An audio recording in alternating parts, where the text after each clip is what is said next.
In this video, I'll be showing you how to make a stamina system inside Unreal Engine, so let's get started. So just a side note, this project does build off of the sprinting tutorial, so if you haven't done that yet, then I advise you go follow that one first if you would like to, and I will leave a link to it down in the description below. Alright, so to start off with, I think it would be easiest to start off with the way we can actually visualize the stamina. So in your content browser, right click, go to user interface, widget blueprint, and name this BP HUD if you don't have one already. If you already have one, you can do this in there. It's fine, it doesn't matter. But open it up and we have the designer tab, and we want to search over here for a progress bar. Drag it in somewhere towards the bottom. It doesn't really matter. This is just a way so we can visualize for now. Just a temporary way to visualize what's going on. Over here in the anchors, anchor it to the bottom of the screen. You can line it up perfectly if you'd like to, but again, it really does not matter.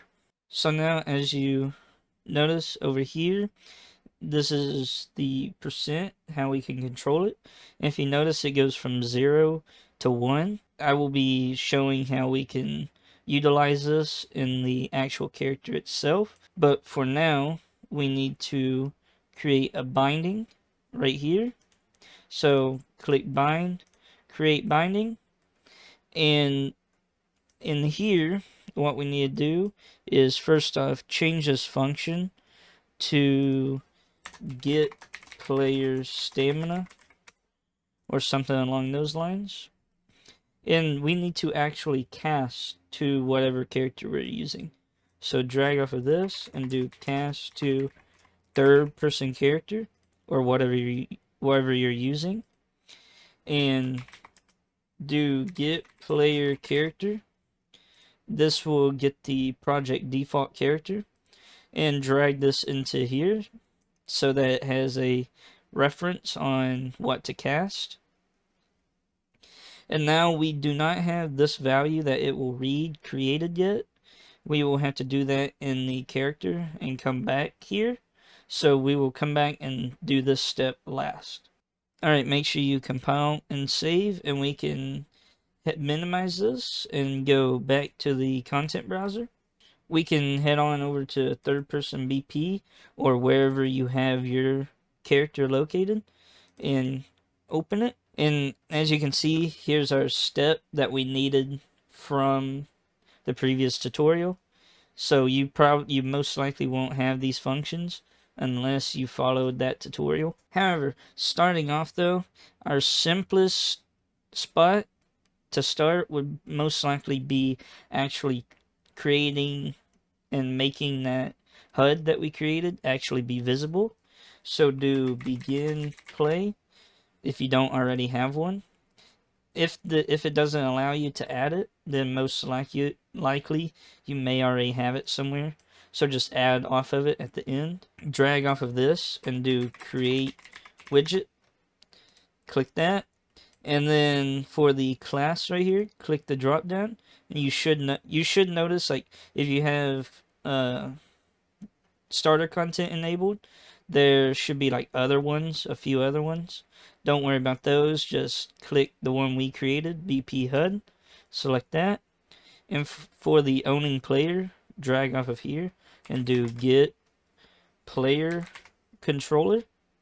This gets the default controller in the project.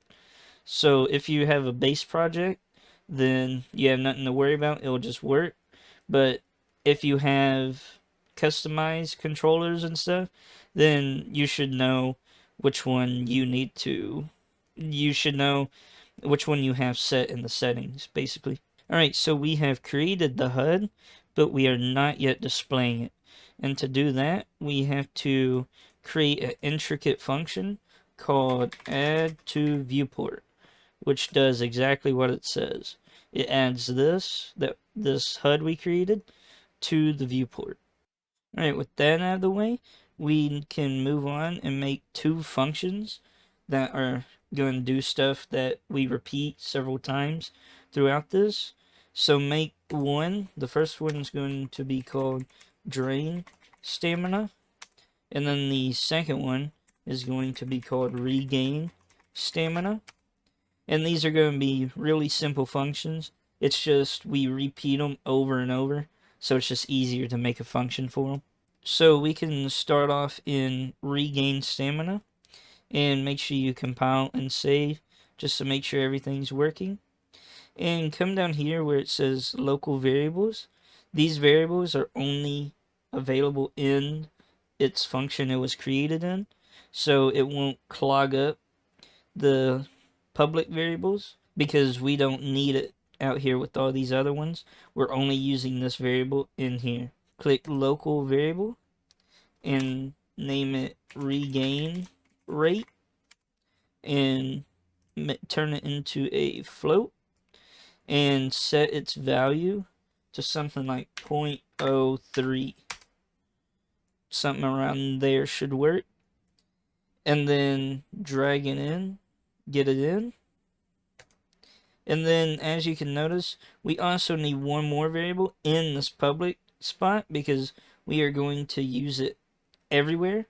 So go ahead and add variable and call this stamina and compile and save.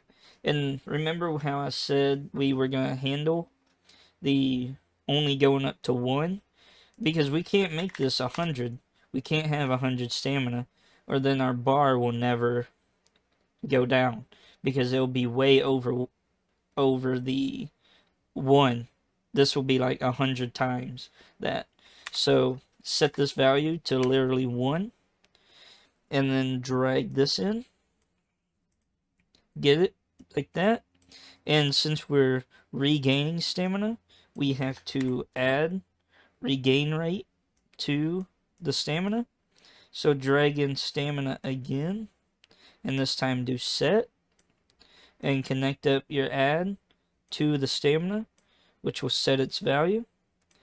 And if we take a look at this, how we have it now, it can just constantly add to it and go way beyond the 1 value. So what we actually have to do is, before we can just drag this in, we have to do what's called clamping. So drag off of your plus, type in clamp, and it should be this clamp float right there. And then connect this up to stamina. And what this does is it ensures that this stamina value will not go below 0 and it will not go above 1. And that's perfect for what we need it to do, because we don't want it to go below 0 or above 1. So we can compile and save, and we can head on over to drain stamina. Alright, inside your drain stamina function, this is basically going to be exactly the same, so I'm going to go pretty fast through it. You want to make your local variable and call it drain rate this time. And we want our character to regain stamina faster than it drains, because it's good to have your character sprinting more than it walks, so the player doesn't get bored. So do 0.01 on the drain rate, and then drag in stamina, get it, drag it in again, set, drag in drain rate, get it. And instead of adding, this time we subtract it. So enter a minus in, and make sure the stamina is on the top one on this one. So set it just like that, and then drag off of here, get your clamp float, min and 0, connect this up to stamina, and connect this right on over here, like that. Compile and save, and these two functions are done. Alright, so now that we have these functions done, we can actually head back over to our HUD. If you haven't closed it yet, just go back to it right up here. But if you have closed it, then navigate back to it and reopen it. And we can actually connect this value up now, because we can drag off of here and do get stamina. And this is that stamina value we created.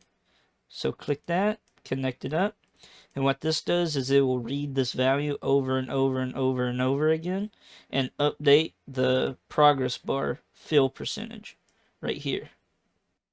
Alright, so compile and save the HUD, and now you can just close it for good. We don't need it no more. And we can head on over to actually controlling the stamina functionality. So this next part is going to incorporate what's called timers, and our stamina system does not have to be exact every frame, because in most games you don't even fully notice. There might be a little tiny stamina bar down in the corner, so by no means does this have to be calculated every frame of every second of the game. And I've seen some tutorials that throw this on tick, but it's just way easier, or not easier, but it's just way more optimized, because we don't have to constantly calculate and update the stamina value. We can control when we update it. It'll all make sense in just a second. So the next thing we gotta do is just add a custom event. So do add custom event. And this is sort of like a function, but as you see, it's in the main event graph. So it's just like a function, except you can actually control time inside of it, because you can't have loops and stuff inside of a function. So we have our custom event, highlight it, come over here and name it update stamina, and hit enter.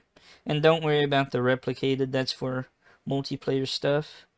And compile and save, so it's all updated. Now we can move on to the next step. Alright, so up here we want to be able to control this update stamina. We're going to control it inside itself, but we want to activate it anytime we press the shift button.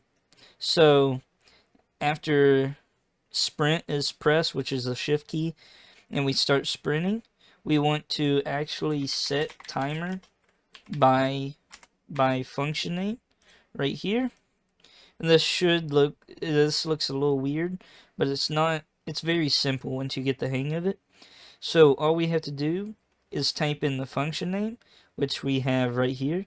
It has to be exact, so the best thing to do is just highlight it or click on it and copy and paste the name from up there into the little box, and then set it to looping and set the timer to 0.1 like that, so it will loop every 0.1 seconds. And so not only will this timer not run all the time, but it only runs 10 times a second as well. So it's not even nearly as fast as 60 or 120 times a second. However, one thing that does sound a little weird is before we activate it, we actually have to clear this timer. Because if we press shift once and we start it, and then say we stop sprinting, so we let go of shift, and then we press it again, it will actually start the timer again, and we will drain stamina at twice the speed, because there's two timers going, and that's just, it turns into a whole mess. And I'm pretty sure it's engine version related too. I'm not quite sure if it does it in every engine version, but the one I'm in, it does sometimes. Sometimes it doesn't, which is weird. So just to be on the safe side, do clear timer by function name. And this does add just the slightest bit of complexity to it, but it's nothing to worry about. And again, this one's even easier. You literally just type in the name and it does it for you, like so. And that is the sprint the sprint action event completed. Alright, so we can head into the update stamina function. And I'm going to split this up into sections, because towards the end of it, it gets really complex, because you gotta start and stop and start and stop the function timer up here. within itself. And this is why I said this has to be a custom event, because you can't really do this inside actual functions. But anyways, to start off, right click and do this, and click get a reference to self. Then drag off of this and do get velocity, and it should be right down here. Alright, so now we want to get the vector length of this, so drag off of here and do vector length right here, and this gets us a float value. And this is how we're going to determine whether we are actually sprinting or not. Alright, so next you want to drag in our walk speed, get walk speed, and drag off of this and add 0.01 or 0.1 to it, because we want a little bit of buffer zone just in case something messes up and we don't want to accidentally think the player's sprinting or something, because their movement speed increases a little bit. And we can't use this boolean just yet, because there's something else we are going to control that I'll explain in a minute with this. And so we would never get to that statement if we used it here, if that makes sense. So now we just want to drag over this and check if this is greater than that, and hold down B and click, and you can add in a branch, connect that up, connect those pins, and this is the first part done out of 3. So make sure you compile and save, and we can head on to the true path, because that's the easier one. So this is where we are going to take advantage of the functions we made. So drag off of true and do drain stamina, because remember, if our velocity is greater than the walk speed plus 0.1, then that means we are sprinting. So we want to drain the stamina. Next, we want to make a system so that when we run out of stamina, we stop sprinting. So drag in your stamina value, get stamina is less than or equal to, and you can leave that 0, and then hold down B and click, get your branch, drag this over to that, and then on the true path, type in stop sprinting, which is the function from the previous tutorial. And with that, this top section is done, and yeah, we don't have to stop a timer or anything here, so it was just really simple. So just compile and save, and we can move on to the false path. So on the false path, drag off of false and do regain stamina, because this means we aren't running anymore. This is less than or equal to the walk speed plus 1. And now this path would be done here, but we have to check 2 things first. We have to, because how I said how this timers don't have to run all the time, is because say our stamina bar is completely filled once again, we don't have to do any of these calculations anymore until the player presses shift again. So when their stamina bar fills up, we can just end this whole calculation. But if this was on the tick, then we couldn't. That's why I'm doing it in timers, if that makes sense.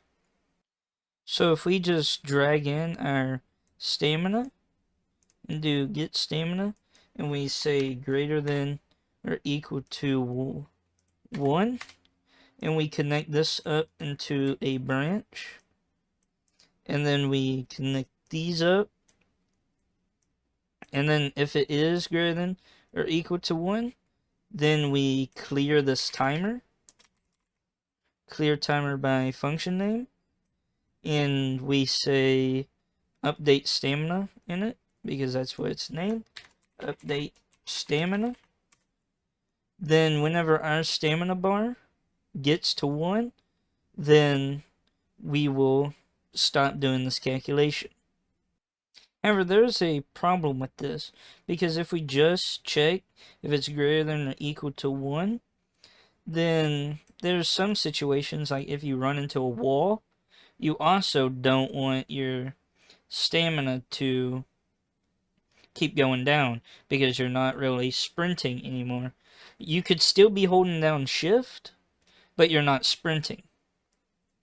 So in order to fix this, this is where our sprinting boolean comes in. So you get your sprinting, and we have to check if this is equal to false. And then we have to grab an AND, which says this and this has to be true in order for it to clear the timer. So this portion right here will all make sense in just a moment whenever I show you, but that is basically how you get it to work properly. So if we compile and save, we should be done. And if there's any values you would like to change, you could change the over here in the drain stamina, the local variables. You could change the drain rate or the regain rate to make you gain or regain stamina faster.